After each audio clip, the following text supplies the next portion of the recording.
کیا تمہارے والدین زندہ ہیں؟ انہوں نے عرض کیا کہ ہاں میرے والدین زندہ ہیں. تو فرمایا کہ جاؤ ان کی خدمت کرو، اور اگر اجر حاصل کرنا ہے تو والدین کی خدمت کر کے تمہیں جو اجر حاصل ہوگا وہ جہاد سے بھی حاصل نہیں ہوگا. اور ایک روایت میں الفاظ یہ آتے ہیں کہ ففیہما فجاہد، جا کر ان کے ساتھ جہاد کرو، ان کی خدمت کر کے جہاد کرو.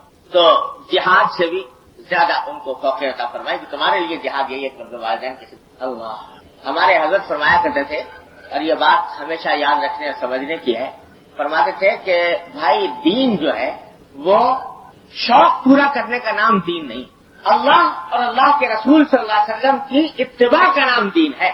جس وقت جیسا تقاضا ہو، تقاضائے وقت کیا ہے، اس وقت کا کیا تقاضا ہے، یعنی اللہ اور اللہ کے رسول صلی اللہ علیہ وسلم کی طرف سے وہ تقاضا پورا کرو، وہ ہے دین. یہ نہیں کہ شوق پورا کرنا، جو فلاں چیز کا مجھے شوق ہو گیا وہ شوق پورا کر رہا ہوں، تو یہ دین نہیں. تو کبھی کبھی لوگوں کا شوق ہو جاتا ہے، کسی کو شوق ہے اس بات کا کہ صاحب میں ہمیشہ صف اول میں نماز پڑھوں مثلا، کسی کو شوق ہے اس بات کا کہ میں جہاد کروں مثلا، کسی کو شوق ہے اس بات کا کہ میں تبلیغ و دعوت کے کام میں نکلوں مثلا. یہ سارے باتیں دین کی باتیں ہیں، باعث اجر ہیں. لیکن یہ دیکھو کہ اس وقت کا تقاضا کیا ہے. فرض کرو کہ ایک وقت ایسا آیا کہ والدین بیمار ہیں، انہیں تمہاری خدمت کی ضرورت ہے، اور اس خدمت کا ضرورت ہے کہ تم ان کی خدمت انجام دو. جی اب شوق تو ہے، طبیعت میں دل چاہ رہا ہے، شوق لگا ہوا ہے اس بات کا کہ میں صف اول میں جا کر نماز پڑھوں مثلا مسجد کے اندر، اور والدین ہیں بیمار، حرکت نہیں کر سکتے. اس وقت میں تمہارے لیے تقاضا اللہ تعالیٰ کی طرف سے یہ ہے کہ صف اول کی نماز چھوڑو اور والدین کے ساتھ حسن سلوک کرو، والدین کی خدمت انجام دو، اور نماز انفرادن پڑھو، تنہا پڑھو. اس وقت میں اگر اس شوق کو پورا کرنے کے لیے جانا ہوگا، نہیں صاحب والدین کو تو چھوڑ دیا اس حالت میں تو حرکت بھی نہیں کر سکتے، اور چلے گئے دور مسجد میں، کہیں قریب نہ ہو جس میں والدین اپنا کام کر سکتے ہیں، وہ تو الگ بات ہے. میں وہ مثال لے رہا ہوں جہاں پر کہ اگر چھوڑ کر جاؤ گے تو والدین کو تکلیف ہوگی. ایسی حالت میں اگر کوئی شخص چھوڑ کے چلا گیا اس شوق میں، اگر سب لوگ حدیث سنی تھی کہ صف اول میں نماز پڑھنے کی بڑی فضیلت ہے، اس فضیلت کو حاصل کرنے کے لیے چلا گیا نماز پڑھنے، تو یہ کوئی دین نہ ہوا، یہ شوق پورا کرنا جو میرا شوق تھا وہ پورا کرنا. ہمارے حضرت نے ایک وقت مثال دی کہ فرض کرو ایک واقعہ ہے کہ ایک کسی ویرانے کے اندر ایک شخص ہے اور اس کی بیوی ہے، کہا جماعت کا وقت ہو گیا نماز کا، اب اگر اور مسجد ہے فاصلے پر دور اور بیوی تنہا ہے، وہ کہتا ہے نماز کا وقت ہو گیا، کہتا ہے میں تو جاتا ہوں نماز پڑھوں گا جا کے مسجد میں جماعت کے ساتھ. تو بیوی کہتی ہے کہ میں یہاں ویرانے میں اکیلی ہوں اور کوئی میرا دیکھ بھال کرنے والا نہیں ہے، میں تو ڈر سے میری جان نکل جائے گی. وہ کہتے نہیں، وہ تو میں جماعت کے نماز پڑھنے کی فضیلت میں نے سن رکھی ہے، میں تو صف اول میں جا کر نماز ادا کروں گا کیا کچھ ہو جائے. تو فرماتے ہیں کہ یہ کیا ہے کہ شوق ہو گیا اس بات کا کہ میں صف اول میں جا کے نماز پڑھوں، تو یہ شوق پورا کرنا ہے. دین نہیں ہے، یہ دین یہ ہے کہ اس وقت میں نماز جماعت کو چھوڑ دو اور وہیں پر انفرادی نماز پڑھو.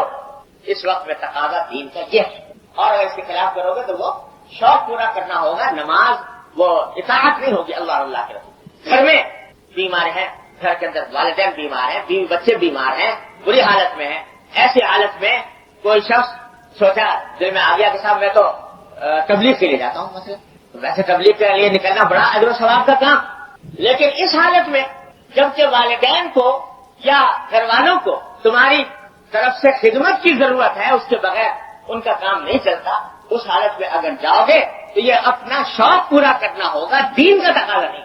تو دین نام شوق پورا کرنے کا نہیں، دین نام ہے اللہ اور اللہ کے رسول صلی اللہ علیہ وسلم کے حکم کو ماننے کا، کہ جس وقت جیسا تقاضا ہے اللہ اور اللہ کے رسول صلی اللہ علیہ وسلم کا وہ کام انجام دیا. اس لیے آپ نے دیکھا کہ صحابی آئے، کہا کہ رسول میں جہاد کرنے جانا چاہتا ہوں. اب جہاد کی اتنی فضیلت ہے، پوری قرآن و حدیث بڑے ہوئے ہیں جہاد کی فضیلت سے، لیکن ان کو منع فرما دیا، نہیں تمہارے لیے کیا جہاد کہ تم جا کے والدین کی خدمت کرو. حضرت اویس قرنی رضی اللہ تعالیٰ حضور اقدس صلی اللہ علیہ وسلم کے زمانے میں موجود ہے، مسلمان ہیں اور چاہتے ہیں کہ حضور اقدس صلی اللہ علیہ وسلم کی خدمت میں آ کر نبی کریم صلی اللہ علیہ وسلم کی زیارت کریں. تو زیارت حضرت صلی اللہ علیہ وسلم کی زیارت وہ سعادت ہے، وہ خوش نصیبی ہے کہ شاید اس روئے زمین پر اس سے بڑی سعادت کوئی اور ہوگی نہیں، اور پھر اس سعادت کے ملنے کا دوبارہ پھر کوئی امکان نہیں. اگر دنیا سے آپ تشریف لے جائیں تو یہ شرف پھر حاصل نہیں ہو سکتا، یہ فضیلت حاصل نہیں ہو سکتی. لیکن حضور اقدس صلی اللہ علیہ وسلم سے پوچھا کہ یا رسول اللہ میں حاضر ہونا چاہتا ہوں آپ کی خدمت میں، بہت دل چاہتا ہے کہ آپ کی خدمت میں حاضر ہو، لیکن والدہ میری گھر پر ہیں اور ان کو میری خدمت کی ضرورت ہے.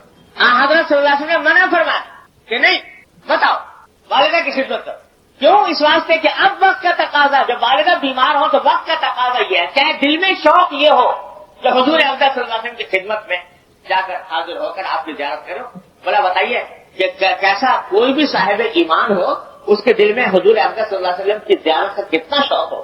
جی جب آپ باقاعدہ حیات دنیا میں تشریف فرما تھے اس وقت میں کیا عالم ہوگا، جبکہ آج یہ حال ہے کہ اس نبی کریم صلی اللہ علیہ وسلم کی امتی حضرت صلی اللہ علیہ وسلم کے روضہ اقدس کی زیارت کے لیے کتنے بیتاب اور بے چین رہتے ہیں کہ روضہ اقدس کی زیارت ہو جائے، ایک مرتبہ روضہ اقدس کے اوپر حاضر ہو جائے، اس کے لیے کتنے بیتاب ہوتے ہیں. تو جب سرکار دو عالم صلی اللہ علیہ وسلم دنیا کے اندر تشریف فرما ہوں گے تو اس وقت میں کیا عالم ہوگا شوق ذوق کا، کتنی بے چینی اور بیتابی ہوتی ہوگی کہ میں کس طرح پہنچ جاؤں حضرت صلی اللہ علیہ وسلم کی خدمت میں. لیکن وہ ساری بے چینی، ساری بیتابی، سارا شوق گوارا اور ایک ماں کی خدمت کے اوپر اس کو قربان کرو کہ ماں کی خدمت کرو اور میری پاس حاضری کی سعادت کو چھوڑ دیا.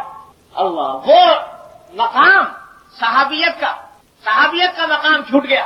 اگر دیکھو کیونکہ حضور صحابیت موقوف ہے حضور اقدس صلی اللہ علیہ وسلم کی زیارت کا، اور یہ وہ مقام ہے کہ کوئی کتنا بڑا ولی اللہ ہو جائے، ولایت کے، بزرگی کے کتنے اونچے مقام تک پہنچ جائے، کسی صحابی کے گرد کو نہیں پہنچ سکتا کبھی. ایک مرتبہ حضرت عبداللہ بن مبارک رحمۃ اللہ علیہ مشہور تابعین میں سے ہیں اور مشہور بزرگ ہیں، محدث فقیہ، کتنے بڑے، کئی مرتبہ ان کا ذکر میں کر چکا ہوں آپ حضرات سے.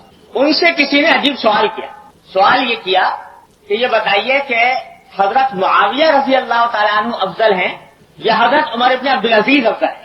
سوال اس طرح ترتیب دیا کہ صحابہ کرام میں سے ان کا انتخاب کیا حضرت معاویہ رضی اللہ تعالیٰ عنہ کا، جن کے بارے میں لوگوں نے طرح طرح کی باتیں بنا رکھی ہیں، اور بہرحال اہل سنت کا یہ عقیدہ بھی ہے کہ حضرت معاویہ جن کی جب لڑائی حضرت علی سے ہوئی تو اس میں حضرت علی برحق تھے اور حضرت معاویہ سے اجتہادی غلطی ہوئی تھی. اس کے اوپر ساری امت تقریباً متفق ہے.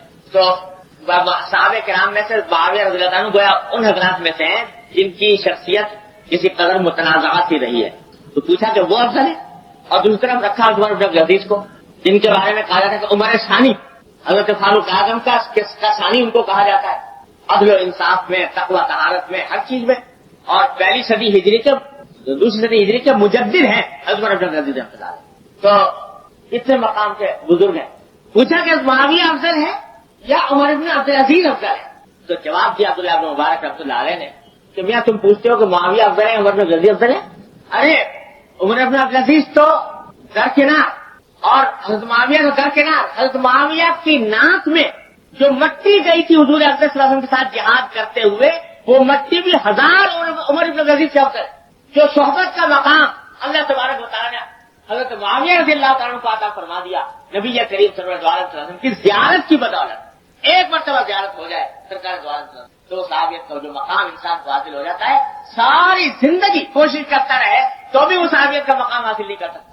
تو وہ اتنا بڑا مقام صحابیت کا، وہ حضور نے فرمایا کہ نہیں، اس کی ضرورت نہیں، صحابیت کا مقام حاصل کرنے کی ضرورت نہیں، ماں کی خدمت کرو.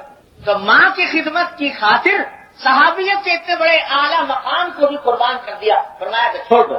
اب اگر کوئی ہوتا ہم جیسا نہ ادا شناس، یہ کہتا کہ بھائی یہ دولت تو پھر ملنے والی ہے نہیں صحابیت کی، لہذا چلو ماں بیمار ہے، آخر کبھی نہ کبھی تو نکلنا ہوتا ہی ہے گھر سے، چلے جاؤ جا کر زیارت کر لو، نبی کریم صلی اللہ علیہ وسلم کی زیارت کر کے آ جاؤ.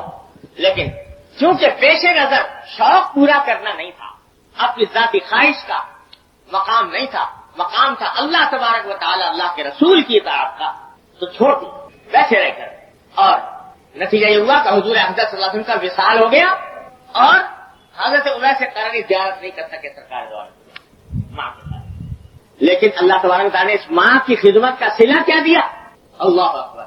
حضرت فاروق اعظم رضی اللہ تعالیٰ عنہ سے حضور اقدس صلی اللہ علیہ وسلم نے فرمایا کہ عمر کسی زمانے میں قرن یعنی یمن کا شہر تھا جہاں سے وہ رہنے والے تھے. وہاں سے ایک آدمی آئے گا کسی وقت مدینہ اور اس کے اور صاحب یہ ہوں گے. اس کی حلیہ بتایا حضور ویسے کرنے کا کہ یہ حلیہ ہوگا. وہ اگر آدمی تمہیں مل جائے کبھی تو جا کر اس سے دعا کرانا اس واسطے کہ اللہ تبارک و تعالیٰ اس کی دعائیں مستجاب فرمائے. فاروق اعظم سے کہا جا رہا ہے کہ جا کر دعا کرانا ویسے کرنے. تو روایات میں آتا ہے کہ حضرت فاروق اعظم رضی اللہ عنہ جب بھی یمن سے کوئی قافلہ آتا مدینہ طیبہ تو جا کر اس میں تلاش کیا کرتے تھے کہ ویسے کرنی تو نہیں ہے اس قافلے کے. اور ایک مرتبہ جب تلاش کرنے کے دوران پتہ لگ گیا کہ اس میں ہے تو فاروق اعظم بہت خوش ہوئے اور جا کر عرض کیا کہ آپ کا نام یہی ہے. حلیہ جو آپ نے بتایا تھا وہ حلیہ کو دیکھا تو حلیہ موجود تھا. تو جا کر ان سے کہا کہ آپ میرے لیے دعا فرمائیں. انہوں نے پوچھا کہ آپ مجھ سے دعا کرانے کیسے آ گئے. تو اس پر فاروق اعظم نے فرمایا کہ نبی کریم سرور دو عالم صلی اللہ علیہ وسلم نے یہ مجھے وصیت فرمائی تھی کہ یہ آدمی جب آئے تو اس سے دعا کرانا کہ اللہ تعالیٰ کی دعا قبول. بتائیے فاروق اعظم جیسے صحابی کو کہا جا رہا ہے کہ اس تابعی سے جا کر دعا کرا رضی اللہ تعالیٰ. حضرت ویسے کرنی نے جب یہ سنا کہ سرکار دو عالم صلی اللہ علیہ وسلم نے یہ فرمایا تھا تو ان کی آنکھوں میں آنسو آ کہ سرکار دو عالم صلی اللہ علیہ وسلم نے یہ نسبت مجھے عطا فرمائی. یہ ساری کہیں کہ بدولت ماں کی خدمت اور نبی کریم صلی اللہ علیہ وسلم کی اطاعت کہ میرے حضور نے یہ بات فرما دی تھی تو بس اب میرا کام یہی ہے کہ میں اس کے اوپر عمل کروں چاہے کچھ ہو جائے. دیکھو کون صحابی ایسا تھا جو سرکار دو عالم صلی اللہ علیہ وسلم کا جانثار اور فداکار نہ ہو. میں ایک جگہ ایک مضمون میں نے ایک بات لکھی تھی اور انشاءاللہ صحیح لکھی تھی کہ ہر صحابی کا حال یہ تھا کہ اگر کوئی شخص اپنی جان دے کر کسی دوسرے کی زندگی میں کچھ اضافہ کرنے کے قابل ہوتا تو سارے صحابہ کرام رضی اللہ تعالیٰ عنہ سرکار دو عالم صلی اللہ علیہ وسلم کی زندگی کے ایک سانس کے اوپر اپنی ساری جانیں نچاور کرنے لیتے ہیں. کوئی صحابی ایسا نہیں تھا اتنے فداکار سرکار دو عالم. اور یہ عالم کہ کسی وقت نہیں چاہتے کہ سرکار دو عالم صلی اللہ علیہ وسلم کا جلوہ نگاہوں سے روپوش ہو. یہاں تک کہ جنگ کے میدان میں بھی میدان جنگ میں بھی حضرت ابو دجانہ رضی اللہ تعالیٰ عنہ جن کو میدان احد میں سرکار دو عالم صلی اللہ علیہ وسلم نے اپنے دست مبارک سے تلوار عطا فرمائی تھی میدان احد میں. تو جب دشمنوں سے مقابلہ کرنے کے لیے نکلے اور دشمنوں کی طرف سے تیروں کی بوچھاڑ آ رہی تھی حضور اقدس صلی اللہ علیہ وسلم کے اوپر تو حضرت ابو دجانہ کے بارے میں حدیث میں آتا ہے